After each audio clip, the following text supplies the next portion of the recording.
welcome back to another episode of Phoenix Edge. This is an RPG and gaming news podcast. My name is Hat. And I'm Eric. And I am Stan. And today we are going to be giving our thoughts about the exciting Xbox Showcase 2020. And, we haven't seen the exciting one yet, but we are going to give our thoughts on the one we watched the other day. And we're going to be focusing mostly on some of the RPG announcements. Specifically, we saw some Dragon Quest there, some Avowed, some Phantasy Star Online 2 New Genesis, and then we saw a Fable reveal. But then after we talk about those games, we're going to be talking about our thoughts on the presentation as a whole. You know, what did we think about the presentation? Where do we feel about the Series X? Just about Microsoft and what they presented. We're just going to be giving our thoughts on that. And then we'll top this all off with if there's any other, RPG announcements we thought Microsoft could bring. We might bend that title a little bit with RPG announcements, but just announcements Microsoft could bring or unveil that would get people excited about the Series X. What could they do to kind of get some of the people that are on the fence more excited? So that's the focus for this week's podcast episode. We do have some other topics, such as we're going to allow Eric to give his Paper Mario impressions. He's a big Paper Mario fan. He's been looking forward to this. Last week, I goofed up and I did not record everyone's audio. So, we're going to do this again, but we're primarily going to let Eric give his thoughts because I gave my thoughts last week, but I'll kind of update where as needed based upon what Eric says. And then we're going to tap things off with our community question or Discord question from Demosthenes, who asked, what game had your favorite world map plus exploration setup? She said hers was Mine Skies of Arcadia, with both the upgrading ships opening more areas with plot and the discoveries that reward just flying around. So with that said, let's go ahead and get this podcast started. So first off, we had Dragon Quest 11. Basically, we're getting the version that was ported to the Switch. So if y'all are not familiar, maybe you're only casually familiar, Dragon Quest XI came out initially on the PlayStation 4. That was the version that we reviewed and talked about here when the game came out. And we all really, really enjoyed it. And then another version of the game came about a year and a half later. That came to the Nintendo Switch. And that had a bunch of extra content on there. They put a bunch of extra content on there because they had to do a lot more work to the port than they originally planned, because the version of Unreal Engine that the game was designed on for the PlayStation 4 was not completely compatible with the version that was compatible for the Switch. So they had to do a lot more work to get that version to run on the Switch. And so because that version has a bunch of new content in it, that is now coming to the Xbox as a part of their Xbox Game Pass for $39.99. And we're getting a release date for December 4th, 2020. So that's really exciting. That probably clues us in on right around when this console is actually going to come out. But there's been a lot of controversy or a lot of mixed feelings on this announcement. Mostly people that are excited to be able to play Dragon Quest XI on an Xbox console. That's clearly a big deal. But people are kind of upset that they're getting the Switch version, because it even acknowledges on their website, while it'll play at a higher resolution than the Switch version, which ran at like 900p, this is clearly not going to be 900p. People are a little upset because there were certain compromises, obviously, that had to be made from going from PS4 to Switch. And it's still, the Switch version is a great port. I think, Eric, Stan, you said that was the version of Dragon Quest that you played entirely. Mm-hmm. So you said you enjoyed that version, right? Yeah, I did. Yeah, so it's a very good game. It's I didn't know the difference in the graphics. Like, it's still a very good looking game on the Switch, in my opinion. Yeah, it's really, it does. It's one of the better looking Switch games, I would say. So it's kind of confusing because people are criticizing that this game doesn't look as good as the PS4 version, but it does look like a great Switch version. And so anyways, so some of the things that are different that people are pointing out that we might bring up here, things that are actually a difference is the lighting in particular. It had to use a much simpler lighting effects for the Switch version compared to the PS4 version. And then the textures themselves are rendered at a lower resolution and then just upscaled as opposed to being rendered natively. And so while it might be a little difficult if you're looking at before and after videos on YouTube where it adds compression and, it's on a smaller screen, but if you can tell a difference if you're like playing them side by side. It still looks good. It's still a great game, but people are a little irritated that they're not getting that version ported to the Xbox, but then also that the people that already bought the game, they're not getting like a $20 option or $10 option to upgrade with the extra content, such as, added quests and things like that, a fully orchestrated soundtrack, things like that in the 2D version. The fact that that's not being offered, that they have to buy the game again, that's not sitting well with people. So I have a lot more thoughts on this, but I've been talking for far too long, and I'm sure that you all have some thoughts on this. So I guess we'll open it up with our Dragon Quest fanboy here, Eric. What were your thoughts with this announcement for the Series X? It's coming to PC also, by the way. So I thought it was very nice. I think I always like it when other consoles get the chance to play a game, especially one as magnificent as this one. Mm-hmm. One of the best RPGs to come out in years. So it's great that, everyone gets to experience the version that has the 2D mode and the extra story content in the game. It is a little disappointing that the console versions, the PC and Xbox versions, won't get the proper upscale to make it look more like the PS4 version and the current PC version right now, which I understand if some people are upset with that. But I still think the kind of content you get in this version still makes it a far better product than the original. For sure. Unless you really can't overlook the graphical difference between the two versions of the game, and you're willing to not and really don't care about the 2D mode or any bonus features added to the game, and you're fine with just the base game, then yeah, go with the initial PC PS4 version. I know Xbox doesn't really have a choice in the matter. They're just getting the S version, but like I said, the content that's added in the new version just far exceeds the criticism of not getting the most dynamic resolution you can from the game. Yeah. Well, I would have to say that we're mostly in agreement as far as the quality of the content that's there, and that I do think it's definitely worth it. If you don't already have Dragon Quest, that's the version I would recommend. And I do think it's cool that we're getting a version with all the extra content at a higher resolution. So I think that's definitely cool, that people get to play it with this new version. So I'm definitely not criticizing that. I do think that there is some room for criticism. I can understand for people like me, and I think a lot of people out there that bought it on PS4, or maybe they bought it on PC, and this is just a completely different version, similar to Persona 5 Royal, where it's just like, nope, you can't upgrade, you can't do anything, you just got to buy the game over again. Now they're putting it on Game Pass, so for Xbox people that are, already have that, they can play that version, and it won't be too expensive for them to play it. But for people, that's a pretty good deal, huh? Yeah, it's a really good deal. But for people on PC and PS4, I believe this version's coming over, and it's just, if you already own the game and you just want to experience the side quest, or maybe you just want the orchestra. Maybe you're one of those people where you did not like the MIDI orchestra on the PS4 version, but it's like, I got to buy the whole game over again. And that's not a criticism of the game itself. We all acknowledge it's a great game. We all acknowledge it's some great side quests and stuff like that. It's just, what the hell, man? Like, just you can't even give me the orchestra for like $5 or something. Like, you can't do something.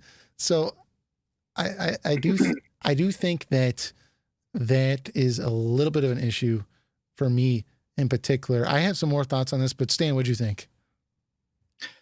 Yeah, it kind of puzzling, because like they have their own website dedicated to answering questions like that I found that was just kind of going over the differences, and that's kind of not a good look, I guess. So when you already have to like explain all these differences to the consumer. I mean, I'm glad they did it. Right. It's better than saying nothing, right? And having confusion out there, but it does seem puzzling that there isn't like a upgrade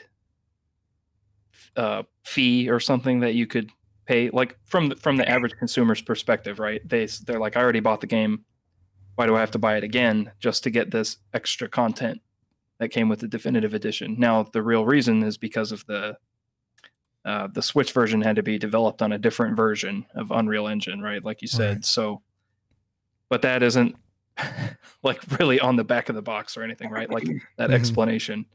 So it is kind of I don't know, a good and bad thing, I guess, because I'm sure if they had something $10 to $20 that was just like you get the upgrade your current version of Dragon Quest and get the orchestrated soundtrack and the some of the other features like the 2D mode included with the game, like the announcement would have gone over a lot better, right? If you had the option like, hey, you've never played Dragon Quest, well, you can get the definitive edition for $40, or you already played it and you can upgrade to get that extra content.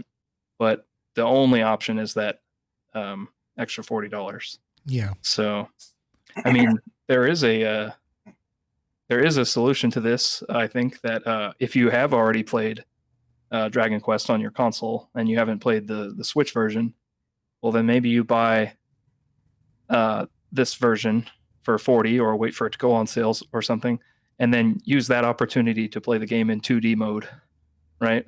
Yeah. And then you don't have an issue with the graphics downgrade. That's true. Yeah.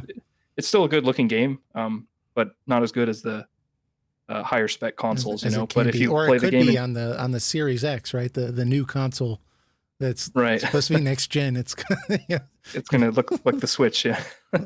But yeah, or even better, like if you have Game Pass, right? Yeah, it's a great deal.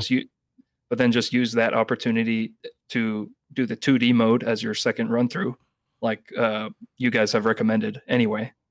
Right? In the past, you've said like play the first time you play through the game, play it through as it was intended on the 3D mode. But if you play through a second time, play it in 2D, and you get a different take or a different appreciation for it. So if you use this version to play the 2D version of the game, then there is no downgrade. Essentially, I would imagine that they would look the same, right?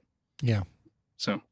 Yeah, I mean, if anyone is buying this game the second time after already playing it the first time, or potentially the third time, right?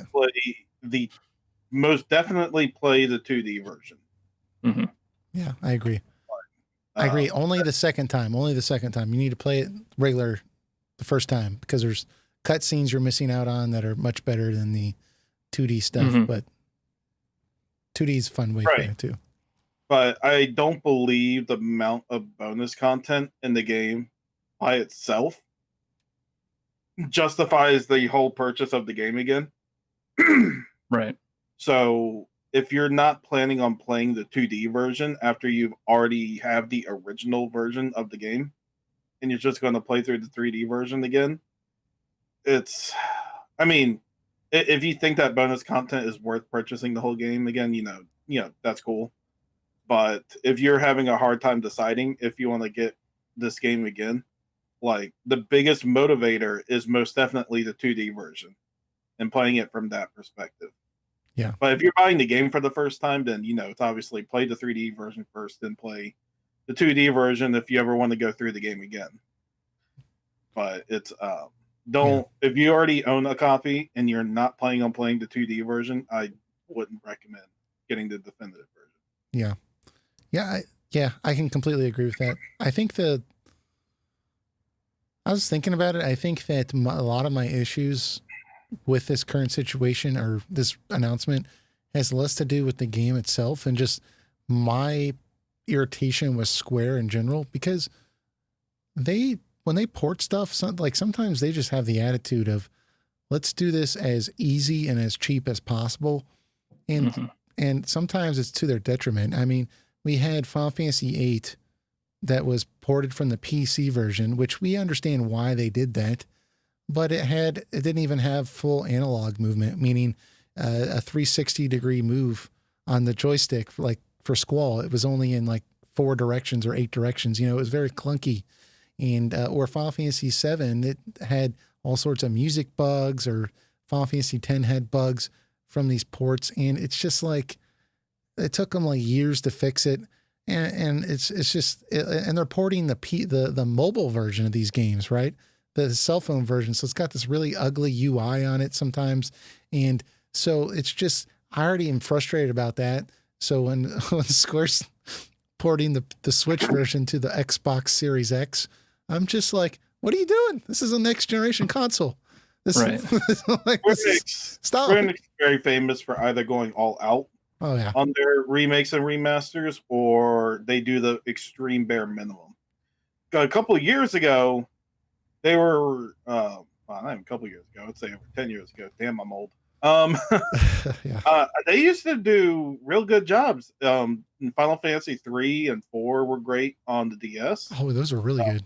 Those remakes, and then you had the PSP collection of Final Fantasy 4. That was a great remaster of those sprites.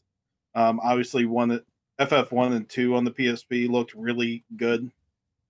I mean, they used to put effort into this, and all of a sudden, it just went down the drain. And they give $5 to some of their lower teams, and just like here you go, remake 6.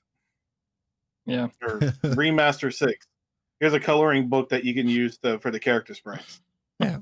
What's our requirement? Just as cheap as possible. Microsoft Paint. I heard that's free. Can we use that? You know, it's a joke, but it's almost not a joke. It's a problem.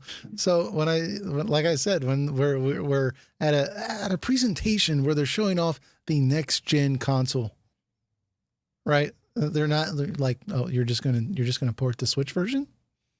Yeah, the one that doesn't look as good as the PS4 version. Okay, I guess. But even though I'm fine with the Dragon Quest games on Switch. Yeah, that they put in Dragon Quest 1 through 3. You can still tell they did the bare minimum to get those games on the Switch, and did only what they had to make it look graphically feasible on the console. Yeah, like some shortcuts. Yeah, it didn't look like a passion project to get those games on there. Yeah, I agree. I totally agree. But on like a more positive note, as far as the presentation for Xbox goes, I do think it's really cool that Dragon Quest is going to be playable on the Xbox, because as far as I know, this is the first time a Dragon Quest has been playable on Xbox that was an actual Dragon Quest game, and not like Dragon Quest Builders or something like that. Yeah, I'm trying to think. I don't think they even got Builders. Oh, really? Okay. Really? I thought maybe that might be part of Game Pass. I might be talking out of my ass, but I think this is the first Dragon Quest game that Xbox has ever gotten. Well, somebody correct us in the comments. I don't want to stop the show just to figure that out, but yeah. But even if whether Builders did or didn't come, this is just like Eric said, first RPG on the Xbox that's opening them up to a whole new audience, because there's some hardcore Xbox fans out there, you know, back from the when Halo was king and in those days, and they've never played a Dragon Quest game before, so now they're going to get to experience it. It's on Game Pass, so it's very low risk to jump in and enjoy. So I think that's just a good thing. And I saw in the comments for the trailer that there was lots and lots of people that were really excited to play the game because they wanted to, but they only had an Xbox. So I think that's just fantastic. Just looked it up.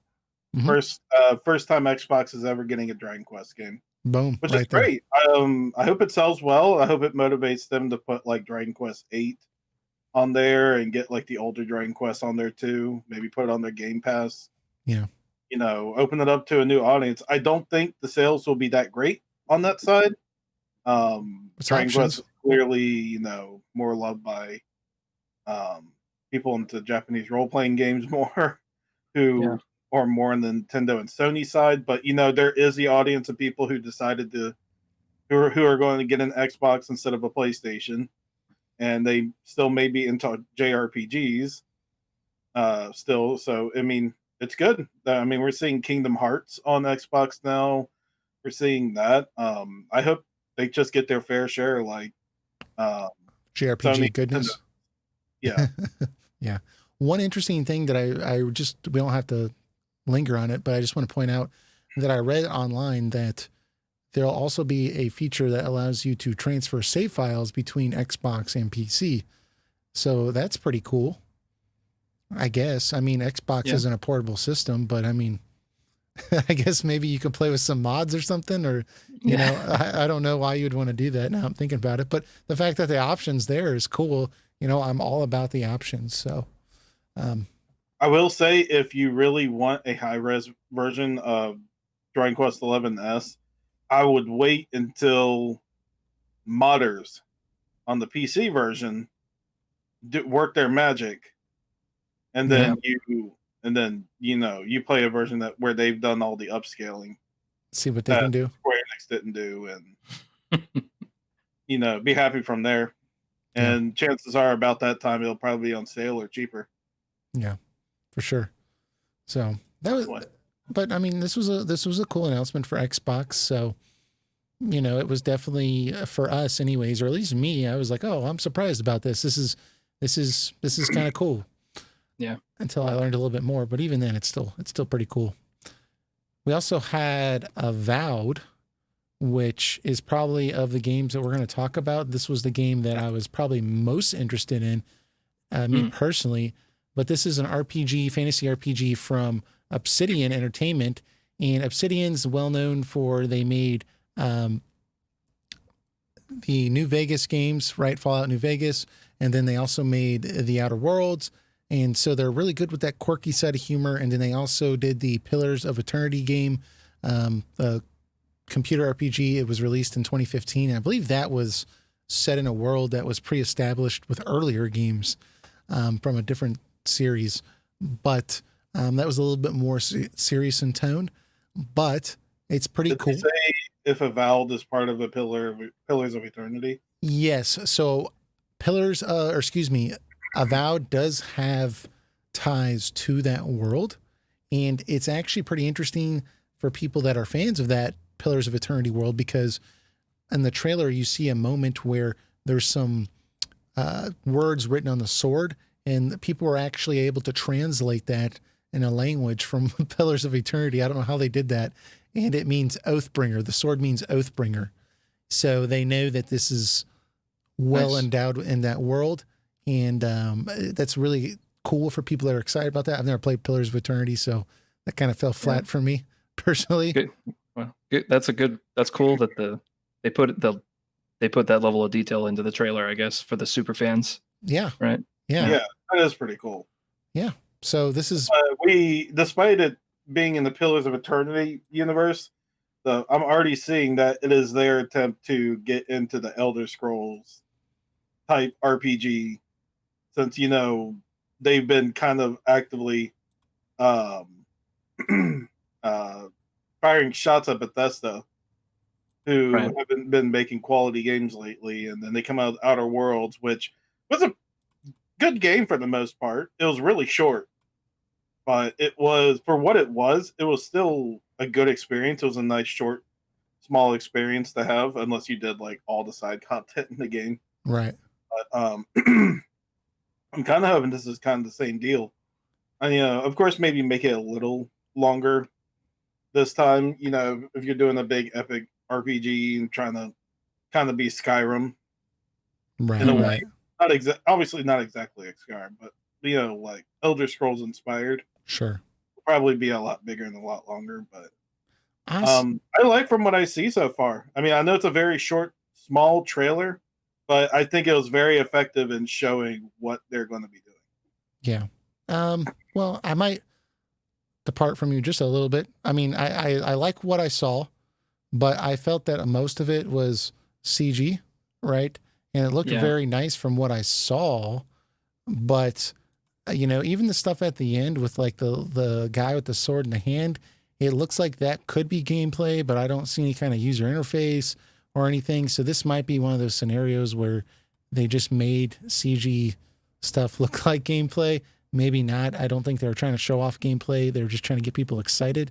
So I think that the only reason I'm actually interested in this game is because Obsidian's making it, and they did it. I really liked New Vegas, and I really liked the Outer Worlds. And I think that I'm interested to see what they can do with, like Eric pointed out, a more Elder Scrolls focused story. But I gotta be honest, if this was made by somebody else, I don't know how excited I would be, because again, it's just CG footage. It's not I used to get excited about this stuff, but when it's only CG footage, it makes me feel like it's not coming out for a while. Well, what I like about what they do is they bring a certain sense of style to their games. I mean, Outer Worlds isn't the most graphically like good looking in the like a high graphical sense. Sure. What Outer Worlds does really well, it brings a unique style that makes it look memorable in its own right. Mm-hmm. So hopefully Avowed takes that same kind of ideology and focuses on creating unique concepts and assets and aesthetics over trying to be overly graphically powerful. Yeah. Yeah, I agree. You can make your game look as pretty as you want it to, but at the end of the day, it's going to look generic if you don't make any unique aesthetics to it. Yeah, I guess I agree with all that. I think that they're really good at kind of making that off the wall type experience. And, I'm sure some of that will be put in here, and it'll have its own flavor.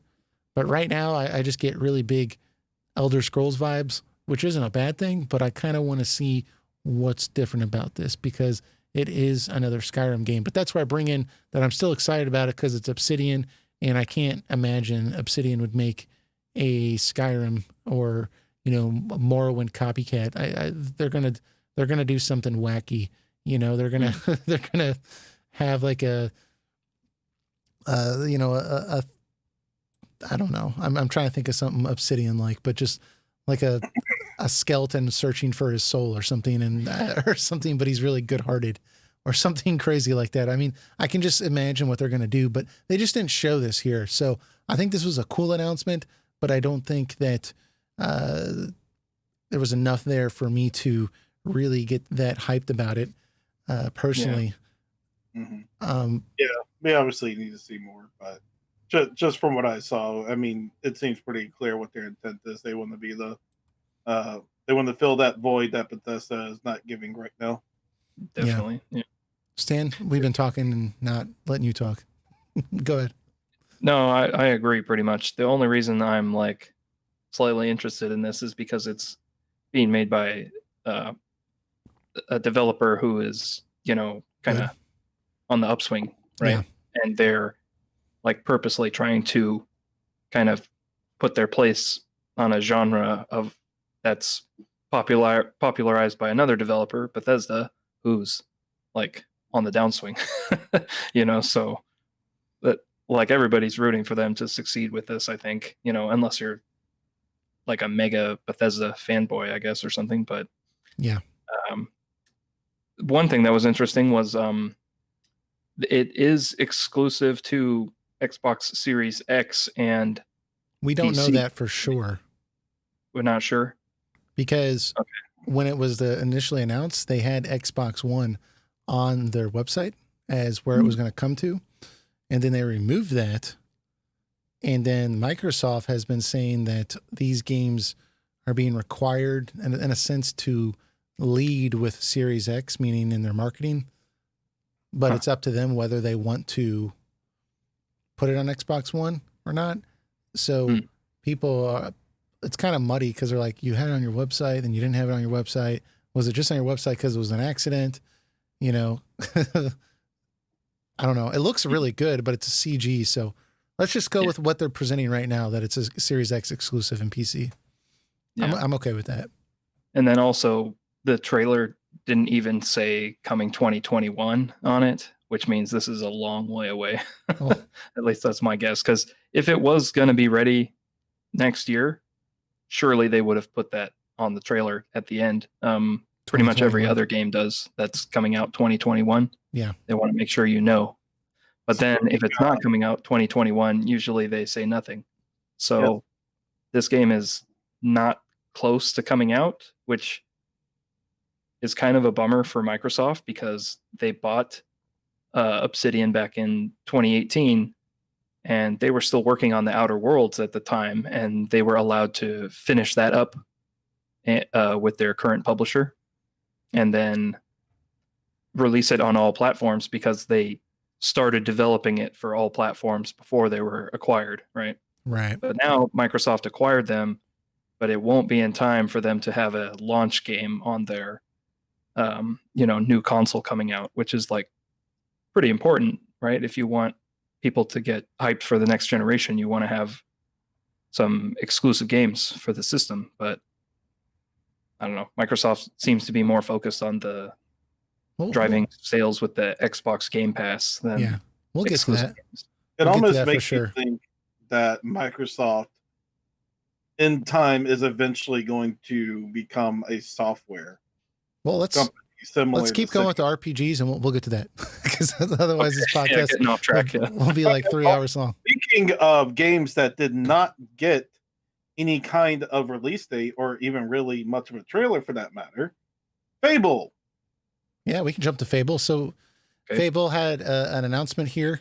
Everybody expected this game to show up at the event. It was kind of leaked a little bit. There was rumors, and this was the closing announcement that Fable is back in business. They're making another Fable game. That's exciting. So, but we didn't really get, it was a crappy trailer. It was basically an Elder Scrolls 6 trailer. It was a little bit better, but it was a little bit better than just a logo reveal, but it wasn't much better. it was like a CG by a frog. Yeah, fairy was eaten by a frog, and then it showed a castle in the background, and it said Fable. And I was just like, but what's the game about? So this has created more rumors, right? And I think people thought the game was further along than that. And so it's been kind of a wishy-washy announcement, a sour note to land on, I think, for a lot of people, because they really felt that this game was further along than it was. And I've got a few thoughts on this. I guess I'll just start us off with my first one, and I'll jump back to you guys, see what you think. But I just wasn't excited about it. I mean, I think it's cool that they're coming out with another Fable, but they didn't show anything. Right? So if you're not going to show me anything, I can't get really that excited about it. And it just kind of seemed like they needed a big announcement to kind of top things off with. And they were just like, oh, this thing we've been working on for a few months, somebody make a trailer. And it's just like that's what it felt like. That's what it felt like. There wasn't anything at all. They didn't show us a character. They didn't zoom into the castle and go around and show us any of the city. It was just so this game's probably coming out in 2023 or something like that. And then they had the studio that's working on this is Playground Games, who has a long history of making racing games. So I'm not even that confident that they're going to be able to. I guess I just need to see more, because if you're experienced with making racing games and you only show me a CG trailer, at what point am I jumping on board and saying, you know what, this game's going to be awesome? I need more. I mean, to give credit, Guerrilla Games was mostly known for making Resistance games, and then they made Horizon. Yeah, but you could name a dozen other cases where that didn't happen, right? So it's just, it's you can't count them out, but I'm not gonna go buy an Xbox because the people that made a racing game are making Fable now. I will say this: it's not going to feel the same if Peter Molyneux is not get overhyping the hell out of the game with developer updates with promises he can't keep. Well, I mean, that does make things exciting for sure. That happened to every single Fable game. Now, except 3, Fable 1 and 2 were good games, Okay. but they were Peter Molyneux gave so many promises that never ended up in the game that like you just couldn't take what he said seriously anymore. Became a meme, right? Yeah, I mean, it just became like you said, it just pretty much became a meme in itself. Like every time he said something, like he had this whole concept for Fable 1 where like if you kill someone's dad at a certain point in time, then in the future that kid becomes an adult and like tries to assassinate you or something like that. And I don't remember that happening in the first game. Maybe someone can remind me if it wasn't, but it's quirky for sure.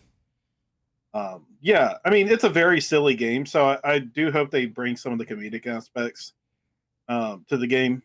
Well, that appears to be here from this trailer because it was kind of unexpected for that fairy to get eaten, right? Yeah. Yeah. And I really hope they don't bring back the whole kingdom management system because Fable 3 was actually really fun until you got to that part where like halfway through the game, like you take the kingdom back from your supposed evil brother. And your evil brother was like, well, I was a tyrant like this because there's a big evil shadowy thing coming. And I had to do this to get ourselves ready. So you had this whole thing where if you're compassionate with the people, they wouldn't be, as ready for the fight. But if you were more of a tyrant, you got things done a lot faster and things were a lot stronger and ready to go. So you kind of had to make moral choices after you became king, which sounds like a cool concept, but it's not something people wanted in a Fable game. And because of that, a lot of people do not look fondly at Fable 3, and I do not either.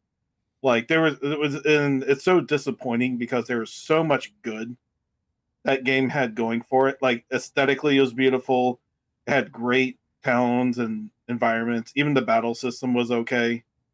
But right when you get to that part, it like the whole game just flips over and it's not fun anymore. Yeah. Well, to Fable 4 now, I mean, we had Fable Legends that was canceled, and that was kind of a big deal because it was basically doing stuff that nobody wanted, and it was costing too much money, and the studio that was making these games closed down. And so we have Fable 4 here now, and the fact that this was even shown at this state is very, I don't want to say surprising because I feel like like I said, they just needed a big announcement to be here. But I feel like if you're just going to do CG stuff, why not do more? Or why not have some like interviews with the developers or something else to kind of like jazz this thing up as opposed to just,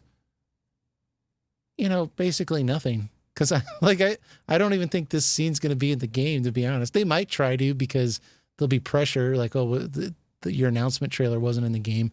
There'll be pressure to have it in there. But I just feel like this game just started in development. Yeah, there was some people did some looking into what Playground Games, the developer, was up to late last year, and they found there was a job posting back in last October that specifically said that they were hiring for development of a AAA open world RPG.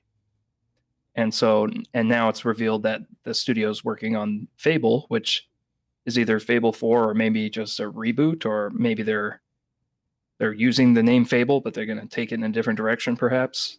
Like AAA open world RPG, my guess is they're trying to go to more of a Horizon or like Assassin's Creed Odyssey kind of route, where it's like very split down the middle, like action and RPG elements.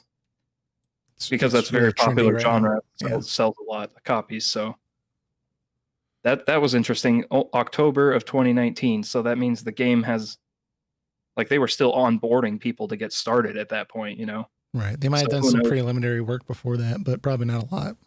Yeah, who knows when they actually started like full scale development. Plus, with you know, the whole pandemic thing Right. That's happening slowing things between down. that, yeah, between then and now. So who knows what their progress is on this game? I wouldn't expect it anytime soon. And like you said, then to end the trailer or end the whole press conference with this trailer, which is kind of just like a "we're working on it" announcement, right? Yeah. It's kind of I would have opened with this maybe, or been, I think I would have just opened the present. If this is all I had, I would have just opened with this right. and just maybe had like a little in between with like an interview with the developers and like, oh, we're really proud to be working on this or something, or this is what we're doing with this game. This is how it's going to be different. This is our vision. Yeah, that probably would have been better to start with this, since you don't really have much to show, and it's Fable. It's a name that people know, Yeah. and then you close out the press With conference with Halo. Halo. Yeah, it's something you actually have, you know, full scale gameplay demo to show. Right. Right. That would have been a lot better paced. Maybe they pulled a 7 remake and they made the trailer and then said this studio is now developing this game, and that development studio is like, we're making what now? Yeah. Like, oh crap. It's like, guys, do we know how to do anything but racing games? No. Oh crap. I think Can we make a Fable racing game? Shit. well, there'll probably be some racing mini games in the next, and they'll probably be really good too. Really good physics, but yeah, I don't know. I just get the impression that Microsoft saw Sony's presentation. I mean, probably they were working on this trailer before that, but you know, they just saw what Sony was bringing to the table and thought, we need some more. We need another hitter because we're a little light here on stuff. Yeah, Microsoft, as always, is really lacking in the first party department. Yeah. They don't really give you a reason to buy an Xbox. Well, Especially since most of their games are going to be on PC. Yeah. Well, let's hit Phantasy Star, and then we'll talk about the presentation. We can talk about some of that stuff real quick. Damn it! I want to talk about the presentation now. I know you do, but then we'll have to come back. Then we'll have to come back to Phantasy Star. I'm trying. I'll talk about Phantasy Star. Okay. There's not going to be much to talk about here, but Phantasy Star 2 Online, or Phantasy Star Online 2 New Genesis is announced by Sega. This game's coming to Xbox One, Series X, and PC in 2021, and it'll be free to play at launch. Initially, people were really confused when they showed the initial trailer, but then they came up with another trailer the next day that had more clarification, that was clearer. But people were confused whether this was going to be a brand new game or if this was going to be merely an update to Phantasy Star Online 2. And they said this is its own standalone game. And but it is kind of still a little weird because they said that you can take your Phantasy Star Online 2 character and they can transfer into this world, but it's its own game in of itself. So you still start pretty much at a base level in the game, but they'll let you take your character customization. Yeah, there's certain roll it there. Well, it's weird because the things that carry over are things that seem reasonable, and the stuff that doesn't carry over is weird. Like the stuff that carries over was things like character avatars. They put star gems, arcs, cash, weapons. Seems reasonable. Stuff that doesn't get carried over: levels, experience points, skills, techniques, arts, currency affecting the game economy. I don't know what that means, but I'm looking at levels, experience, and skills. So it seems like it's more of a like glamour system. If you like the way your character looks, you can take that and like a weapon. Yeah, I mean, I understand with Japan because the game has been out for 8 years, and they want to make like, you know, maybe like a sequel or something to it to modernize it more, because it did come out in 2012, technically. And here the weird thing is though, they decide to just now release the North American version of PSO2, and just a little over a month later, after its release, they announced like this whole new game that's coming out in 2021 for both regions. And I mean, I guess it's cool. You're giving people the experience to play both games on the North American side, which I won't complain about that particularly. I'm just looking at the business side of it, where they thought, it's worthwhile to have two PSO2 games up at the same time when they were initially very weary about bringing this game over to the West. Yeah, something must have changed in their in their research or something pretty fast. Yeah, I don't know. I mean, I don't, like you said, I don't know the mindset that's going on with them right now. I mean, this is overall a good thing. Sure. More PSO2 and a whole new PSO game. Kind of debating they should have just called it Phantasy Star Online 3, but Yeah. I think that would have made more sense. But I get it. Phantasy Star Online 1 and 2 take place in different galaxies. So I think this new one still takes place in the same galaxy as 2. Well, it takes place 1,000 years apart from the story of Phantasy Star Online 2. So it's in the same region or whatever. I don't know what you want to call it. Same galaxy or whatever, but it's 1,000 years. So it's, I guess, because it's connected, that's why it's still being called 2, as opposed to it being a completely new universe. I guess, but whatever. It's a new Phantasy Star game, so I don't care. There's a 2 or 3 at the end of it. Right. Man, the aesthetics of the characters though still don't look great. I mean, they still look like they're from the 2012 game. Well, they made a point out of saying this isn't a brand new engine, and I think it clearly looks more up to date than Phantasy Star Online 2, which, like you pointed out, was already pretty old. But yeah, those character models, though, they're kind of, I'm going to go with it's a stylistic choice because yeah, I mean, that's all it is. It's not like graphically bad. It's just I don't care for the art direction they went with the series. Yeah, I love the original Phantasy Star's artwork. I get that's 90s art style and has to modernize somewhat, but Phantasy Star Online just had a sweet spot for it, and then they just went full on anime with 2, and some things look good. The anime is above average looking in Phantasy Star Online 2 for sure, but it still doesn't have that unique style that the series did have beforehand. But that's my own personal nitpick. I know there's other people who love it, so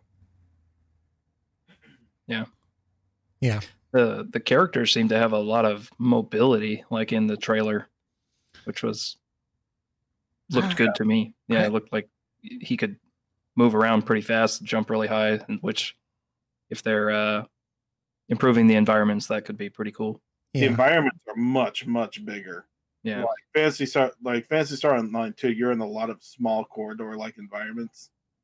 There are some little open fields here and there, and for emergency missions, but a lot of times in these places you're in corridor-like areas. So making these big, open, expansive areas is definitely a big step up. Yeah. One, what was I going to say? One thing that I do have a criticism with this announcement is, I think we kind of already touched a little bit, is just the muddy nature of it. They didn't really do a good job of explaining what this was in the trailer itself, and they had to come out and clarify. And even after they clarified that this was going to be its own separate adventure, given the fact that I'm not overly familiar with Phantasy Star, it's weird because for the other games, for some of the other announcements, we criticized it for not having gameplay.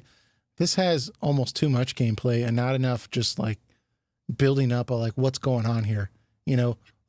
Why are we battling these creatures? Why the hell are we here? What's the premise of this game? you know, it really goes to show you how important it is when you name your title. Yeah. I mean, and that they called this Phantasy Star 2 Genesis. And you ask yourself, is this an expansion? Is this like a rehaul, a remake of 2? Now, if they called it Phantasy Star Online 3, that would have been a whole new Phantasy Star game. Yeah, and then just clarify, oh, and 3 allows you to import some things from 2, right? Rather than call it a Phantasy Star Online 2 game.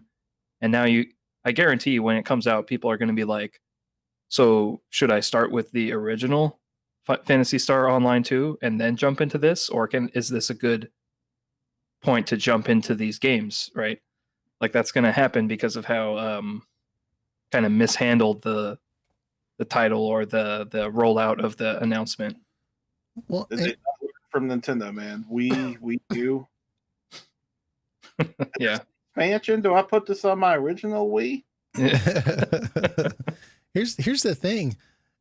You know, I guarantee you, like during the Xbox Microsoft presentation, that's probably the biggest amount of fresh eyes that you're going to get for people looking at this trailer. And that was their opportunity to really slam this game home, right? And I guarantee you a lot of people just looked at it just like you guys said, kind of like how someone like me might look at the announcement of another Final Fantasy 14 expansion. I might look at the trailer and be like, this looks cool. But then I realize that I have to sit through like 80 hours of of game before I can play it, you know. And I know they're working on streamlining it, so I'm just exaggerating here for effect. But you know, I guarantee you, a lot of people looked at this and thought, this is an expansion. Do I have this game has already been out for 10 years? Do I have to sit through 400 hours of gameplay before I can play this? And they just tuned out, right? When it's actually not that. It's a new adventure. And so they dropped the ball on that, I think. I mean, obviously the word's getting out now, but I guarantee you that there's a lot of people that didn't care enough after that to look it up and research it like we did. Right. Most people just saw the trailer at the event, saw it as an expansion, like you said, and said, well, I've never gotten into Phantasy Star Online 2. That looks cool, but it's an expansion for something I've never played. You know, there's probably thousands and thousands of people who think that because of how they presented the game. I mean, that's if you've never seen what the original one was. If you're someone who has played PSO2, you do know that it was clearly something new because everything about it is just completely different. But yeah, I mean, like, that is very confusing for people who are just getting to the franchise. They're like, should I just wait till this game comes out? I don't know now. It's like, no, you can play PSO2. They're completely different games. Yeah. So it just goes back to saying, like, just careful. If you're going to make a title like that, you should have, like, the first thing you should have been like, okay, guys, we need to make super clear that this is a whole new game if we're not going to call it PSO3. Yeah, I agree. I totally agree. Now, I will point out that they did say the engine that this game is made in, that they're currently also overhauling Phantasy Star Online 2 to be made in that engine, and they're going to update the current base game being made in this engine. Obviously, it won't look as good because it's these are more modern textures, etc. Bigger areas, like you pointed out, Eric. It's just kind of a wider scale of combat, so it's not going to be as impressive looking, right? But that's also another announcement they made that is kind of cool. They put it at the end of the trailer. So just thought, shout that out for those that might be interested. But, all right. So we also need to talk about Tetris. Tetris made an appearance. Just kidding. Everyone's favorite RPG, right? Yeah. Lots of different options, you know, it's kind of like a skill tree. Anyways, we'll be here for another hour or so. Don't worry. Okay. So what did we think about the Microsoft Game Pass presentation where they sold us on Game Pass and not the Series X? I mean, Game Pass. There were any real lows in the presentation? Nothing cringe. Yeah. Right. Tetris. Yeah, even cringy for sure. But there's a lot of games they presented, like world premieres, that were like the games they just blended with each other. There's definitely a few exceptions, like the new Rare game definitely looks interesting. I don't know exactly what kind of game it is, but it does involve like peaceful areas with animals or whatnot. So Yeah. that's as far as I know about it. But yeah, I mean, a lot of these games are just like cinematic like games that are just like doing like the classic movie trailer like stuff, and they all really just kind of like blend in. You're not really. I mean, me personally, I wasn't really interested in stuff. I mean, then they finally get to something like Fables in development, or the Phantasy Star Online 2 announcement, and all of a sudden I'm waking up again. I'm like, what? Huh, what? Yeah. Yeah.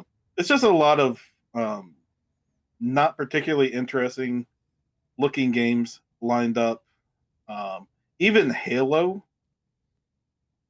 did not really wow me. Like that, it was the area that looked like from the first game. It was kind of Mhm. nostalgic. Yeah, I mean, but it wasn't graphically impressive. And Phil Spencer's going all like, we had like this is using like the this is stuff that can only be created with the great technology of Xbox Series X. And I'm like, Halo 4 looked better than this. I Like, wonder how much of that was due to the stream, like Compression. compression. Yeah, since we're watching it on a stream, and if you actually it's get your still in hands on development, it on too. a 4K TV, that it would look, really great. I'm willing to bet it's actually a really good looking game. Mhm. I think they just picked the wrong level to show it off. I think they should have showed like whatever level shows the most amount of spectacle and flair, and can Mhm. really take advantage of showing you that new grapple hook. Which, by the way, the grapple hook it looks like a really cool concept. They said it's going to be in the multiplayer, so that's going to be a lot of cool, interesting ways people are going to use that grappling hook. So Well, that's a really cool concept that they made for that game. yeah. But like I said, I think they should have just used a better stage for demonstration. Yeah, I think that I think I'm in the middle, because I think that what they did show really gave fans of Halo that maybe didn't like some of the newer entries, they kind of gave them the impression that, hey, we're going back to the roots. And it was, even like me not being a big Halo fan, I saw some of those levels and I was just like, oh, I feel like I've played this before. This is cool. And so I liked it for that reason. But I do think that, Eric, you're on point, that it kind of overstayed its welcome a little bit. And they should have just started off with a bunch of flair, a bunch of Tetsuya Nomura spectacles. I know Nomura's not working on this, but his style of just like, let's have so much color blasting out of the screen, it's going to melt the skin off your face. And, just make it look amazing, and then show us the nostalgic stuff. And that probably would have been a little bit better. But I mean, I think that the Halo Infinite part of the presentation was by far one of the more exciting parts of this presentation for me personally. Yeah.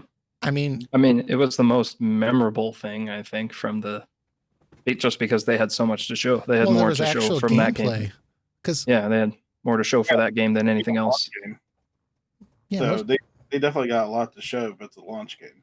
yeah, I mean, that's true. That's a very good point. It's a launch game, so it's been in development the longest. But I mean, that's my biggest problem with this presentation, I think, was that there was a lot of expectation behind it, because Sony came out hot and people were like, oh, look at what Microsoft is bringing. But most of the trailers ended up being, most of them, I mean, a fair amount of them were just CG. It wasn't even gameplay. There was games that were announced that looked cool, but we don't even know what type of genre they're in, because it didn't show us anything. And so that's part of the problem. And the other problem is, like, Microsoft presented this as a Series X official unveiling of like the game lineup, and Right. and they were going to show off the power of the console, but it just ended up being an advertisement for Game Pass. No hate on Game Pass. I think Game Pass is cool, but because all these games are in Game Pass, if you notice, all the games we just talked about, all those are going to be available on PC. So they didn't really sell me on why I should buy a Series X. And you could say, well, the Series X is going to be the most powerful console in the market, and therefore you'll have the best looking games. And that's fine, but they didn't show me that, right? So if you didn't know that the Series X had more teraflops than the PlayStation 5, and you put the two presentations back to back, I think people would look at the PS5 and say that the PS5 was more powerful, even though it's not, because Sony actually showed off a little bit of stuff that was only possible on the PS5. You know, we had Ratchet and Clank where they're warping in and out of different levels instantaneously. We had like just the seamless transition to gameplay from CG with Horizon Forbidden West, and just the detail and the lighting that was so amazing with that. And, you know, they didn't have any of that here. And that's because they're so insistent on promoting this as Game Pass. And also they really want all their games to be playable on Xbox One. So I'm sorry. Like, I really think that's bottlenecking them. And I think that's cool if they want to support the people that already bought an Xbox. But dude, you're going to have to do a lot better than this if you want me to fork over $500 or $600, because otherwise I'll spend that $600 on just upgrading my PC. For sure. I honestly think this is Xbox's last attempt at a game console. Yeah. Because they have been, if PC and Game Pass are more successful and their consoles are not selling as well as Sony's are, I almost guarantee you they are going to go the digital Game Pass route.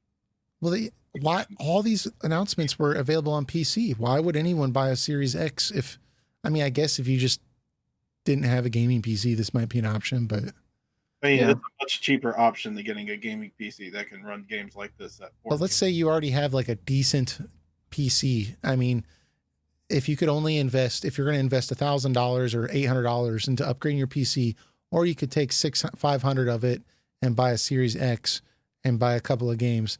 I mean, to me, it'd be more tempting to just invest that into my PC, you know, and be able to have a bigger library. You still kind of have to think of your casual market too. And which will buy a Switch or a PS5. That's the big thing, that they'll probably buy those. But I mean, there is a market for people who want an easy, convenient home console alternative, and they're an Xbox fan. They're really treating this like it's just a new PC, really. And tell you the truth, if I had the choice, like if I was someone who never, I wanted to get an Xbox, but I don't have like a nice PC or anything. My choices are: I spend nearly over $1,000 possibly, to get my computer running better than an Xbox Series X, instead of just paying $500 or so, or whatever it is.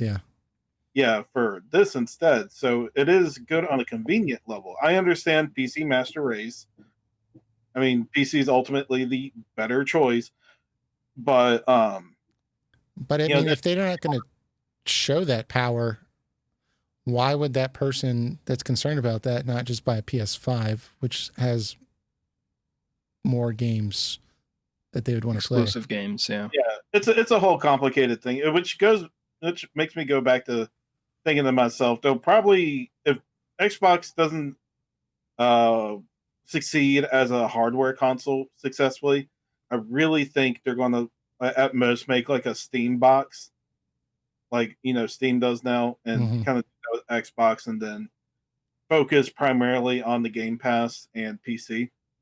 Yeah, they are also investing in the whole cloud gaming thing with their X Cloud, right? Which I'm sure they'll, if that's successful, they'll integrate that into Game Pass as well, so that even if you don't have a powerful device, you can play high quality games on your phone or your old crappy computer, you know.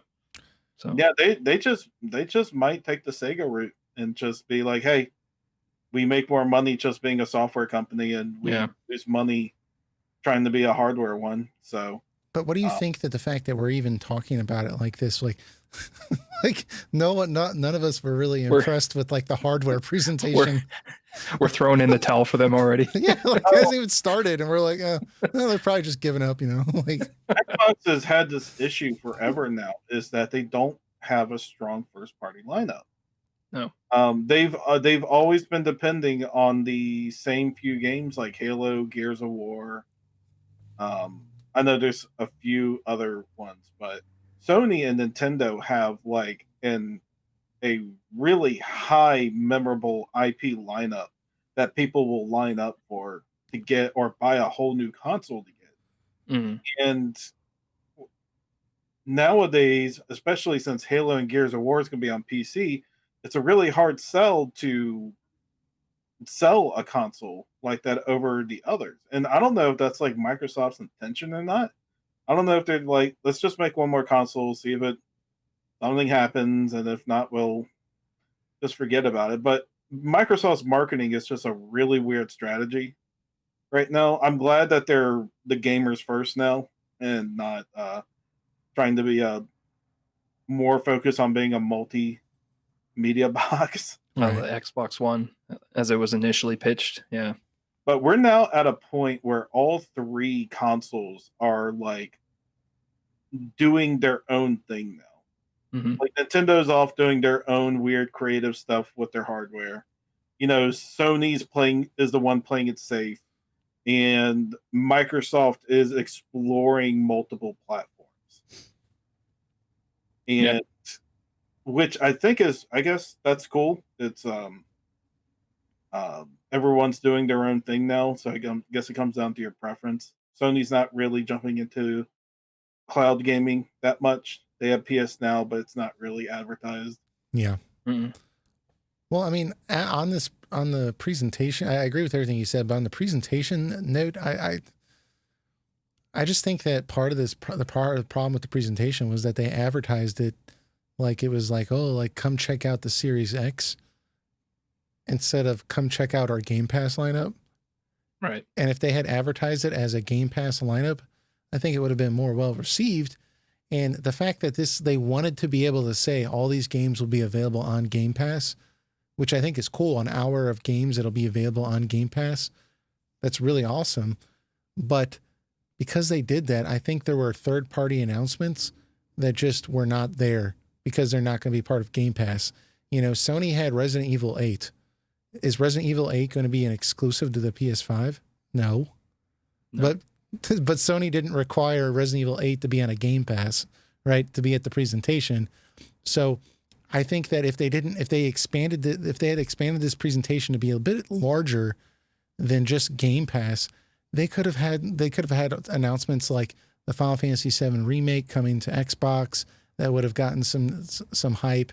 You know, they could have had some other announcements like that from third parties that maybe they could have showed Assassin's Creed Valhalla, some more of that. I mean, there could have been some more stuff there besides these games that no one has heard of really. And the only games that people actually care about, they pretty much only show CG cutscenes except Halo. I just think that the marketing for this was just really not accurate for what they were trying to showcase here, because I didn't see a single game that I thought that's next gen. This seemed like an Xbox One presentation with games that would run on the Series X.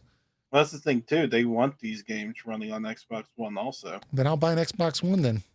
Right. I'm not gonna spend $500. I'm sorry. Yeah, and to Sony's credit, they said, you know, that when they're asked like, are you going to make a PS4, PS5 hybrid game? They're like, no. Like, we want our PS5 games to fully take advantage of the PS5 hardware, and we don't want to account for an older device to hold it back. Which, yeah, I agree with. And they said other companies are free to make their PS4 or 5 hybrids, but you know that's not what we at Sony here are going to do. Yeah, they're doing the traditional approach, which is you make a new console and then you make games for that console that only run on that console. Yeah, people are thinking that because there were some games that were jumping to PS4 from PS3. I think like Assassin's Creed 4 Black Flag was one of them. It did, yeah. Yeah, but I don't think Sony had any Grand Theft Auto. Yeah. Well, they made re-releases of the games. You had to buy the games again. So do you think Like, maybe Spider-Man Morales? Do you think that's going to be PS4 and PS5? I think it was. It's an expansion, from what I'm told.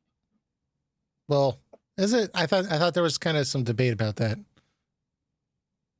Regardless, I think you're right. I think they're initially saying it was going to be standalone, and it was like, well, it's going to be an expansion, but it's going to be like 15 hours or something like that, which is similar to a standalone. But anyways, okay, we're getting off topic here.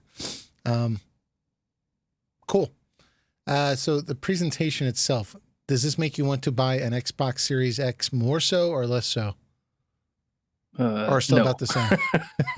I have a decent enough PC to run these games at least. On a high setting, maybe not maximum, but high, and I'm okay with that. Well, you have an Xbox One, right? I have an Xbox One, the regular one. So if you could do that too, if for some reason you didn't want to do it on your PC. Yeah, but my Xbox One has been a better console for my Xbox 360 and regular Xbox games than actual Xbox current gen. Yeah, I've been playing on my PC. Like they have the Master Chief Collection on PC, and that's pretty awesome. So I yeah, that is pretty cool. I saw where Microsoft was going to be halting the production of the Xbox One X, which is basically the pro model of the Xbox. Mm-hmm. That's currently the most powerful console in the market. And I think that's because they don't want people to just buy a bunch of those and instead of buying a Series X, because well, look at it this way too. The Xbox One X is $500 right now. Yeah. More than likely, that box is going to be $500 to $600. So what's the point of buying an Xbox One X if the Series X can do everything the Xbox One X does, and it's at the same price? Well, if the Xbox One X is like $250, this time next year versus $500, and all the games are made to run on a base Xbox One, you might think, whatever, I get 60 frames per second on Xbox One X. Who cares? I got a 1080p TV. I'm not, right. It's I think it more comes down to the cost of what it probably costs to make that Xbox One X. Right. And not worth making it much cheaper, because I think they'd probably lose a lot of money and no one's going to buy the console. Yeah. Well, and apparently the secondary console that Microsoft is going to come out with, it's rumored to actually be less powerful than the One X. Because Microsoft is talking about having two consoles, right? Your really powerful one, and then like a more consumer grade one. But it's supposed to be less powerful than the One X, but it's supposed to be built more efficiently, so it will still perform a little bit better than it. But anyways, I would have thought they would have just done it like a no disc version. I think they're going for like super consumer, and like removing the disc drive would be like maybe $50 or $80, but I think they're trying to reduce the price by like $200 or something like that. Speculation here. Speculation. Isn't that just called the Xbox One then? No, it's a Lockhart. Super consumer version. Yeah. I don't know. Look, probably the dude. I hate how Xbox just names their consoles too. It's like so confusing. If you don't know, if you've never like followed Xbox and you go to buy it, you're like, do I buy the Xbox or the Xbox One? I don't want to buy the first one. I'll buy the Xbox. It's like, do I buy the One X or the Series X? Right. Yeah.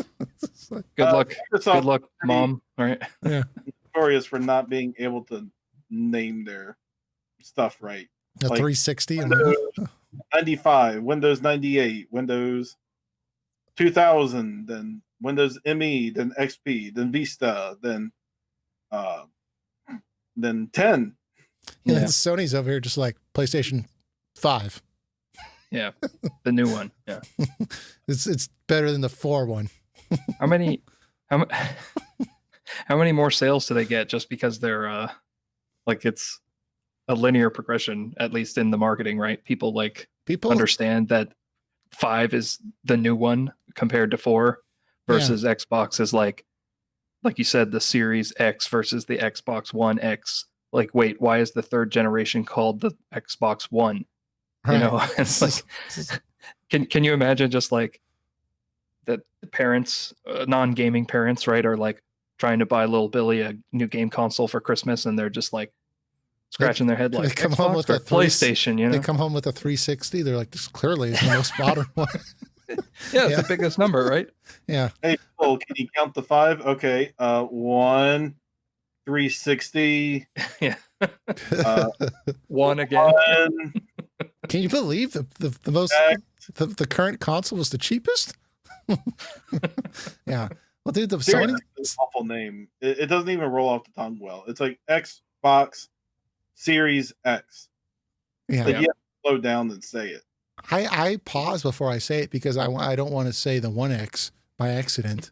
You know, it's stupid. But I think that Sony's just really good at. Well, maybe they're not really good. Maybe they're just not stupid at their the way they branding, because like Stan said, they have the linear progression of the name, but also even though their console's not the most powerful, although it's made very efficiently, it just looks futuristic. We made fun of it because it looks jackassery, but when I look at that thing, I'm like, that looks like next gen. You know, it looks like it's from the future. Whereas, you know, with Microsoft, I'm trying to figure out their naming pattern. We have Xbox sad version. You know, we have just terrible names and, you know, games that are made for last gen. And so it's just, I don't know, maybe they'll surprise us later in the year with some surprise announcements. So Nintendo even has that problem to a small extent. Like, it was Nintendo, then Super Nintendo, Nintendo 64, and Nintendo GameCube. Like, they still did a good job in letting you know it's the next thing, but the Wii to Wii U was terrible. Yeah. That was not good. Little catastrophe right there. But at this point with Sony, it would be detrimental to not just put a number next to it. Like, if they put like PlayStation Life is the next thing, it's like, no, that's a very bad idea because people are not going to know if that's the next console or not. You just slap a 5 next to it. You're like, okay, good, that's the next console. I want it.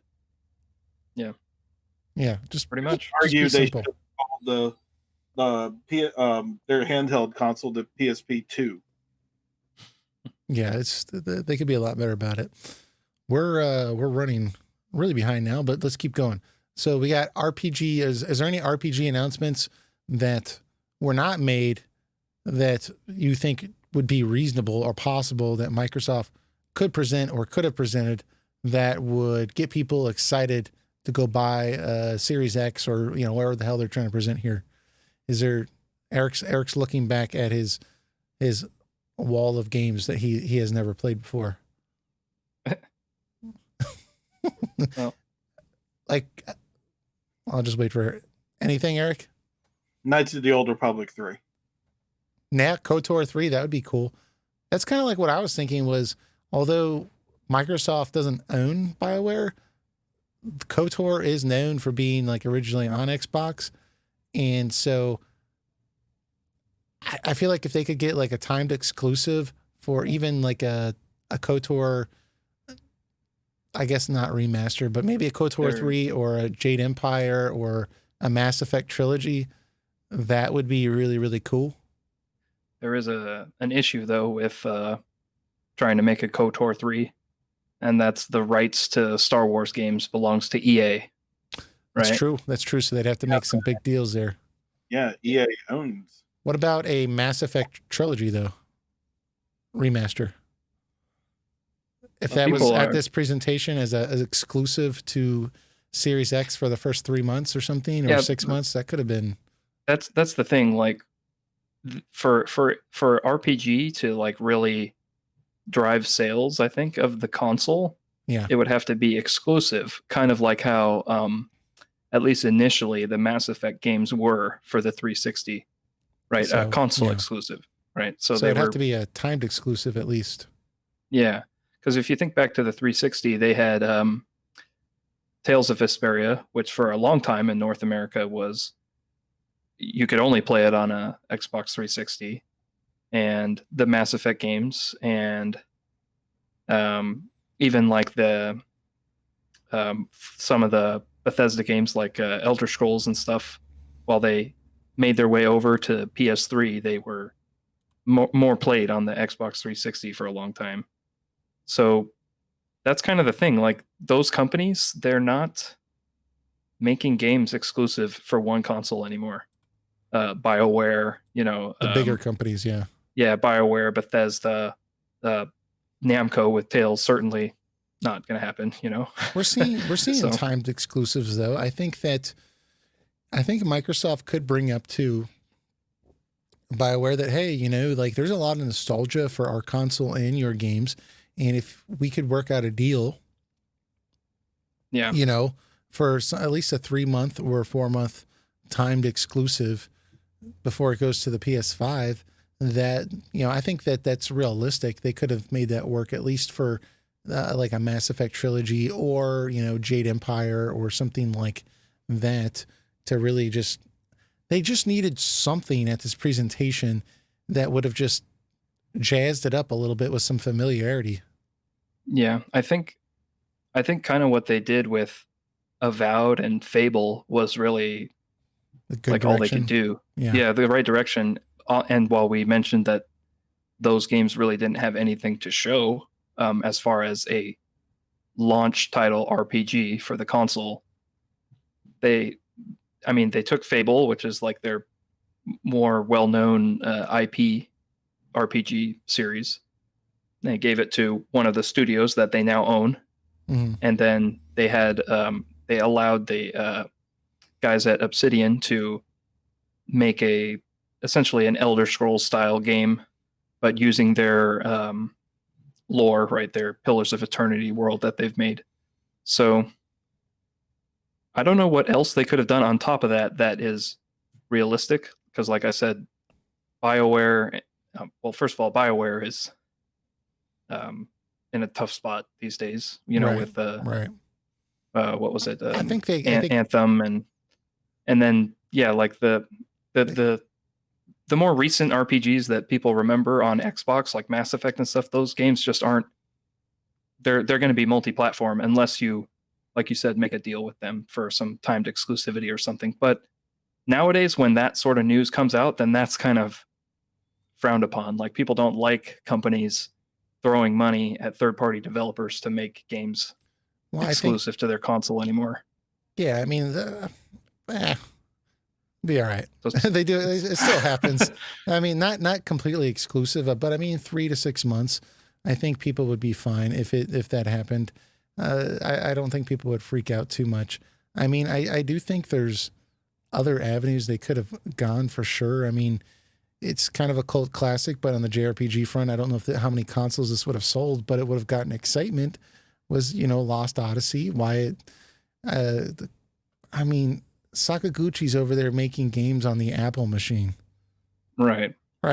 Like, and I know that, like, okay, the Xbox market, the Microsoft market has not really been a prominent place for Japanese games. It's been more Western releases have done very well there. So perhaps they already went down that route, in the 360 and they're not interested. But I mean, there's so many things they could have done in the JRPG realm to maybe add some different vibes to a presentation.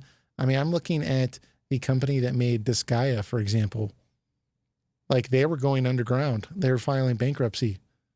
Microsoft could have picked that up probably for a reasonable amount of money and put those, they could have done something like that.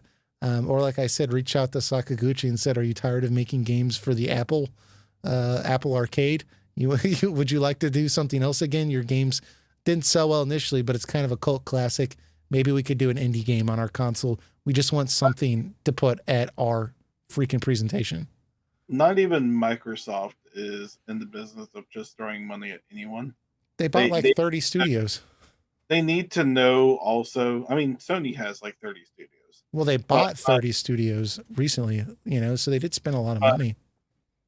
I mean, you have to, the people on Microsoft need to believe that what they're investing into is going to make them money in the long run.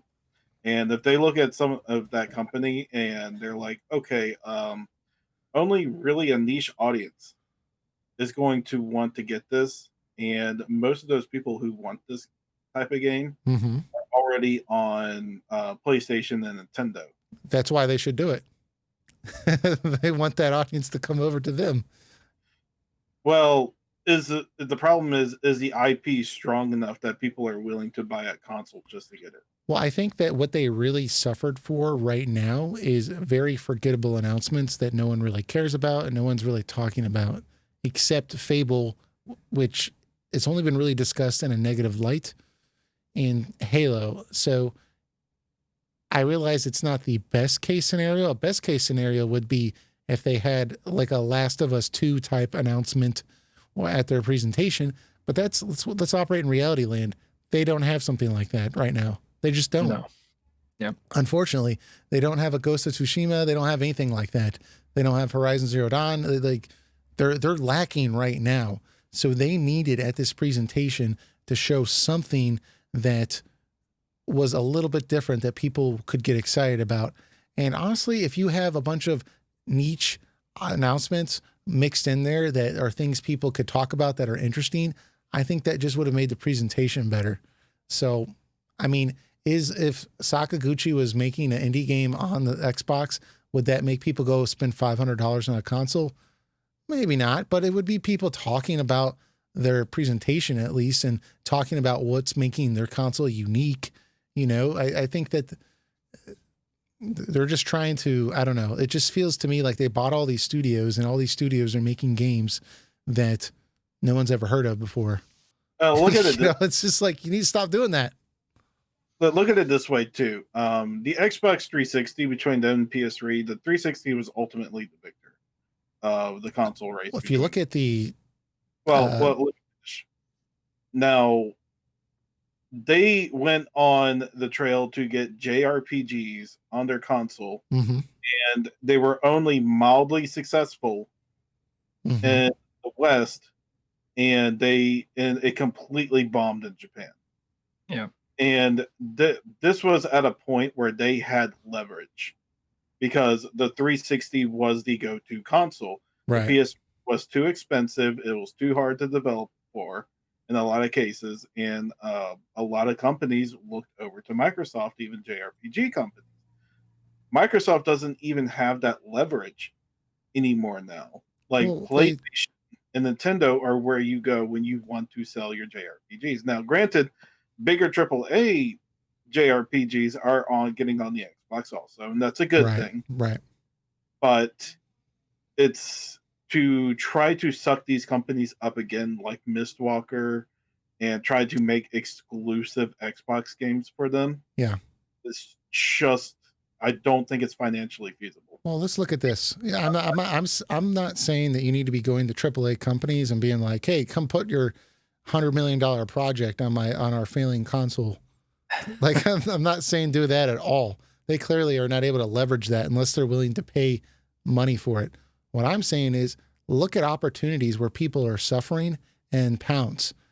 Mistwalker just closed Terra Battle 1 and 2, and now they're making a game for Apple Arcade. They're not doing well. They're not. Right? Like that great to begin with. But. Yeah, but I mean, I'm just saying, like, to be on Game Pass, like, I think they could make that happen. I don't think that's unreasonable. Or like I said with the Disgaea series, that company was going out of business. I'm like if you got holes in your boat, you know, and you got multiple holes, you're not gonna be able to fill them all with one game. But you're gonna have to go out and start taking opportunity where it is, and you got to start looking around and seeing like, well, what can I buy? Like what would make us unique? What would get us some kind of audience outside of what we currently have? And it's not going to completely correct it with one or two announcements, but they just need a bunch of these because I'm sorry, like what I just watched ain't cutting it. It's just not cutting it for me, you know? So I just think Xbox is on a rock and a hard place. It's a damned if you do, damned if you don't type of situation that they're in. So at this point, they can just mostly cater to their core audience that enjoys these particular IPs. That enjoys 2 games a year. I think them appealing on a mass scale is an upscale battle in terms of selling their hardware.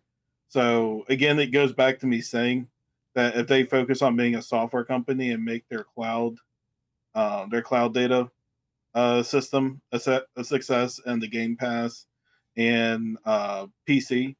I think if they keep the focus on those, Microsoft can have a bright future. But I really think their hardware side is dwindling, and I think they know it. Yeah. Yep. Probably right. So I think that's going to round our conversation up with the Xbox stuff. We are running so far behind. So if you guys don't mind, let's keep plowing through this. Let's jump into our community mystery character here, and then we're gonna do some impressions with Paper Mario. Then we'll top things off with that Discord question. So let's go ahead and get this set up. Stan, do you have the information up for the mystery character? Yes. Okay, I'm going to be pulling it up here. Do you want to kind of go over who was last week's character? And then also, you want to say where our standings are at right now with the mystery character? Yes. The character from last week was Titania from Fire Emblem Path of Radiance, which was the GameCube title. And I thought that was maybe a more obscure one, but people got it. You did take into account that people play Fire Emblem, the mobile game. Right. Yeah, they know from that one. Everybody knows all the Fire Emblem characters now. I'm not going to fool anybody with that, right? Yeah. So it was guessed first by Berserker Barrage, as he goes by in our Discord. And also, there was another person, Unbound Monado, guessed it later and got 1 point. So currently, Idris's Pieces and CarQuest Camaro are tied for first place with 7 points. And third place is Unbound Monado with 4. Cool deal. So the way this works, guys, and we're basically getting down to the wire here. I think probably in the next episode or so, we're going to just call it and basically let you guys vote. But if you're involved in the mystery character process, meaning you leave a comment and say who you think this grayed out character is, you will get points towards being able to vote in what the next game discussion that we're going to talk about ends up being. And you don't have to be the first one to get points. You do get more points if you're the first one, but if you see everyone else guessing it, go ahead, put your guess in there. If you're smart, you'd go back to all the other videos and leave comments about it too. And maybe we could try to keep track of that. We get emails. That might be a lot to keep a handle on, but regardless, we'll honor it. So anyways, leave a comment on who you think it is. And that way you can discuss with us, or you can watch and vote on the next game announcement that we're going to be discussing. All right. So did you have something else, Dan? Oh, I was just going to say this week's mystery character is a great one to guess and get your first point. This one's fairly... People should know this one. It's timeless. Yeah.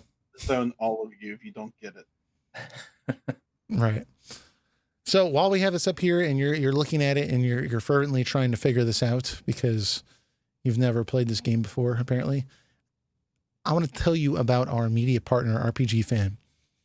If you've never been to RPGFan.com, I'm telling you guys, they're doing a lot of stuff over there. They're updating the website again, so look forward to that. But they are an awesome source for RPG news, game reviews, soundtrack reviews, podcasts, and there's lots of other podcasts in addition to our own on there. The two biggest ones being Random Encounter and Retro Encounter.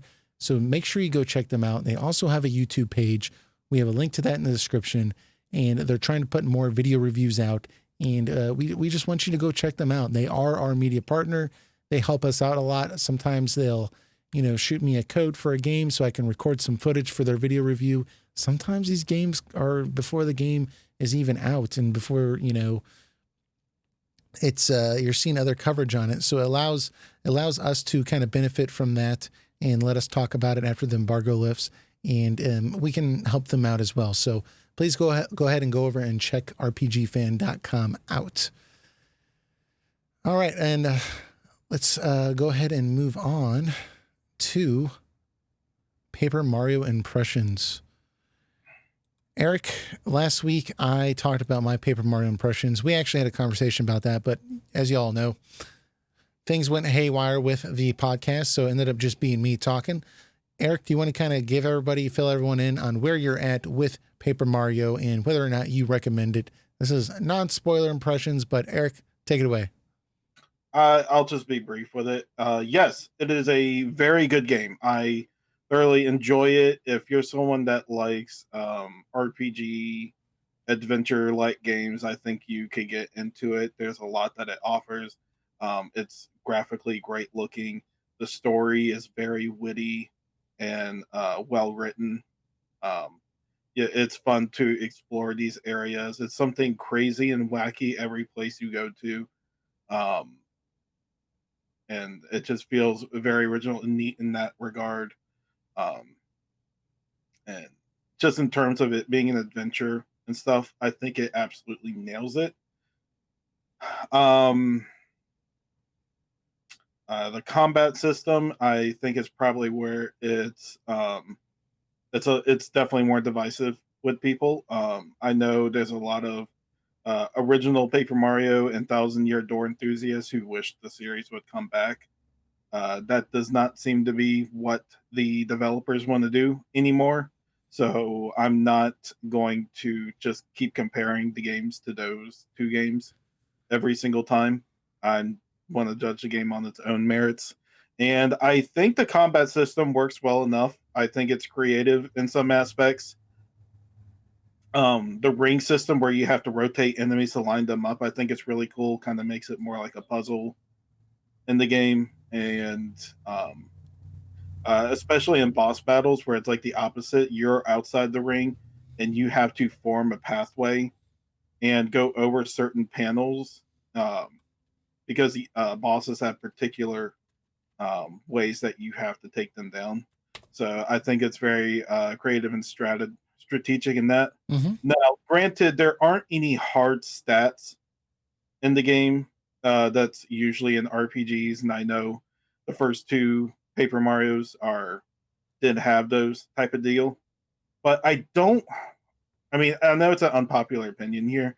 I don't really think you need those hard stats to make a compelling RPG game. I think the game has a lot that you can do to prepare yourself, like getting coins to buy better items to make things like boss battles easier. If you explore the areas, you get more health.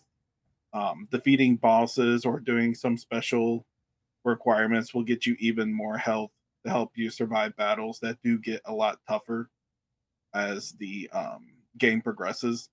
Like the line, like getting enemies to line up, does get harder the further you get in the game. And I would say I've gotten over the halfway point of the game. And I will say there are some bosses where you really got to be strategic with what you do and the paths that you take, because you have to like take into account the thousand-fold arms or take in the elemental that you have to hit the boss with. So there is a lot of strategic value and stuff in the game, or in accessories that you can put on you also, that you can customize around. So I think there's a lot of merit to the combat system. But again, it's not a game that has hard stats, so you're not directly leveling. And I will agree with people that it's a there's not a lot of motivation to kill enemies on the map because coins are so aplenty and so are confetti. Mm-hmm. But a lot of times you can't escape battles, or you're in a small corridor room, and a lot of times the fights can be forced upon you in that situation, which isn't really a big deal. I mean, combat is so quick to get in and out of in that type of game,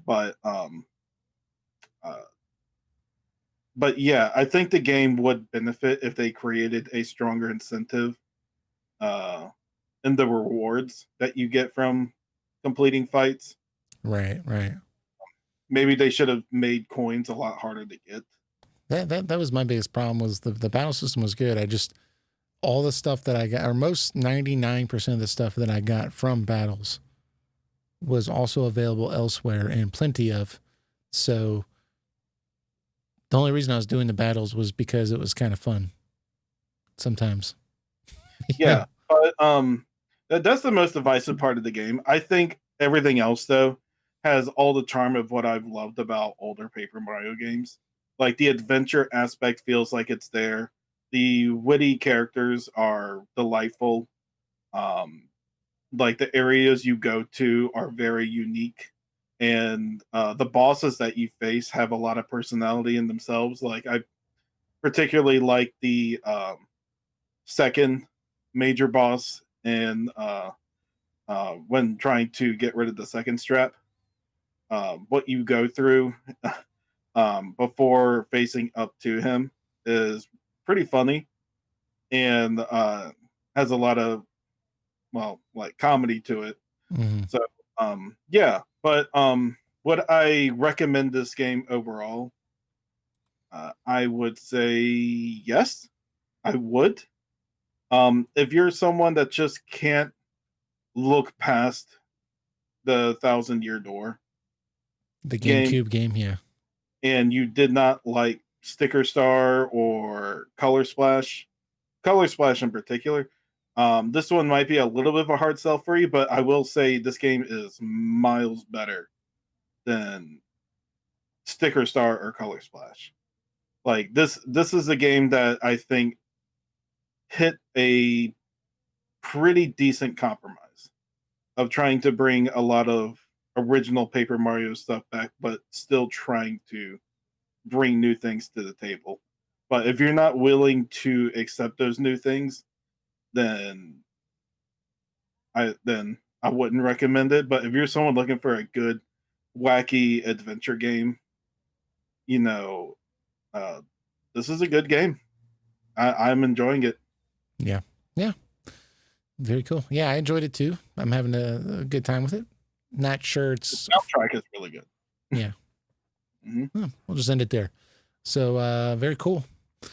Let us know if you've checked this game out in the comments or on Discord and what you think. We'd definitely be interested in interacting with you about that. But let's go ahead and move on to our final topic of the day. We have a Discord question from Demosthenes who asks, what game had your favorite world map or exploration setup? World map plus exploration setup. And then Demosthenes says, mine is Skies of Arcadia, with both the upgrading ships opening more areas with plot and the discoveries that reward just flying around. So who wants to start us off here? Because I think my answer is a little different. I went off the beaten path a little bit, but What's your stand? Yeah, well, I was thinking about this, and I kind of came to the conclusion that I'm not huge on the world map exploration.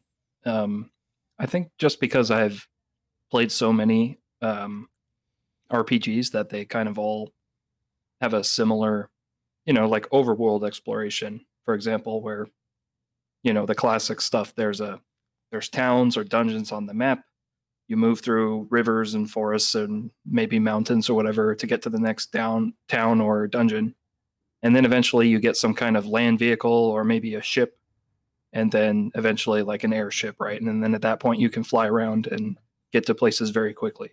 Like so many games have the same kind of template to them for world map exploration, and it's for a lot of games it's not very different if it's 2D or 3D game, right? Like you think about the airship slash world map exploration in Final Fantasy 7, 8, 9. It's not that different from the kind of exploration from 4, 5, and 6, for right. example. So Yeah. to me, I was thinking about it, and then the ones that really stick out in my memory are the ones that are more unique. So something that came to mind, and I don't know if I would call it my favorite, just because it's so different, but I remember Legend of Mana doesn't really have an overworld, but the way you kind of explore the world in that game is you get artifacts that you place on the map, and then that artifact becomes the location. There's like a magic imbued in the artifact that then opens up that area for you to go to. So in terms of exploration, all you do is just click on, whatever, I want to go to the caves, and your character walks over and then you go into a separate level. But the idea of like, you kind of get to create your map with these artifacts was interesting to me. And I don't know if any other game has really done something like that. So that's the one that if I had to pick a favorite, I guess I would pick that because it's just so different. Yeah. And yeah, because like a lot of my favorite games have not any better exploration method than, like, I can't say the airship in Final Fantasy VII is like much better than the one in Final Fantasy V or 4, right? It's kind of the same system. So yeah, I agree with you there that I think the world map serves a great purpose narrative wise to give you a scope of how big the world is. But the stuff you do in it is usually not entirely interesting. Mhm. But there is a game it's two games that come to mind when I think a world map was done really well, when it did like a hybrid running from one area to another type of deal, and that was Dragon Quest 11 and 8. I think they had great open environments, but still contained in the linear fashion. And there was stuff you could explore. You see monsters on the field. You find certain kind of secrets, areas, and stuff like that. And it was really cool. And at the same time, you still felt like you were exploring this big world, but you weren't overwhelmed. Like Mhm. a lot of recent RPGs have gone the hey, we talked about this in another podcast actually. We're all on a small island, or FF15, where it's just an 18 miles worth of road Right. Right. around one big circle essentially. And these, I don't know why, but they don't want to bring the scope of the world back. And Dragon Quest 8 and 11, I felt found a way to meet in the middle with that in a magnificent way. And even then, when you get your access to flying in the game, you still see the whole world map that you Yeah. have discovered, and you go to like certain points. But it's really cool. Like you're like, wow, I really explored this much of the game. I really saw the whole world. Mm-hmm. They Mhm. they nailed those like so well. They really created the modern world map for me. Yeah. Those are all really good examples. This was a difficult question for me because it's not something that I'm particularly sensitive to. I do agree that I don't like the direction of Final Fantasy 15, for example, for the just giant map that's just endlessly open. And I do get nostalgic for the overworld, right, that you might see when leaving a town. But as far as like the world map and exploration part, it was a little difficult for me to think about on those terms. What I did really appreciate was Final Fantasy 12 in particular. The way that was set up, while it wasn't necessarily like a map system, I just really enjoyed the fact that they really focused on giving it an open feel, but it was a very like small, I don't want to say small, but kind of quartered off sections of the map that had a distinct aesthetic theme to it that was very, it just, for example, like when you went out one side of Rabanastre, it would be a desert and there'd be wind howling and there would be creatures in the desert that would make sense somewhat for that. And it kind of had a vibe of being in a desert with the music and everything like that.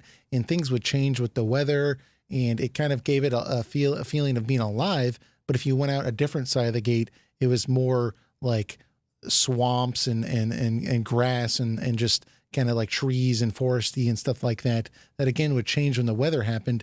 And it gave it a real like immersive aspect to it that made it feel really alive, but it also helped to reinforce distance traveled without actually traveling that far, because Mhm. leaving the desert area, right, that might only take 3 screens. So you could do it in a couple of minutes if you run away from the enemies, but you'd get to the next area and it would just be like a big green field, right? Right. And it would just be open. And then you would get to a forest and it would be a couple of screens like that. but very rarely did something overstay its welcome. I know some people didn't like the trek to Arcadia, but even that didn't bother me at all, just because it was just along the beaches and everything like that. It was very distinct and different, and nothing ever felt like it was just barren and just there for space. Like, it all felt like it served a purpose to show the distance without being too drawn out, because each new map would actually have a new aesthetic to it.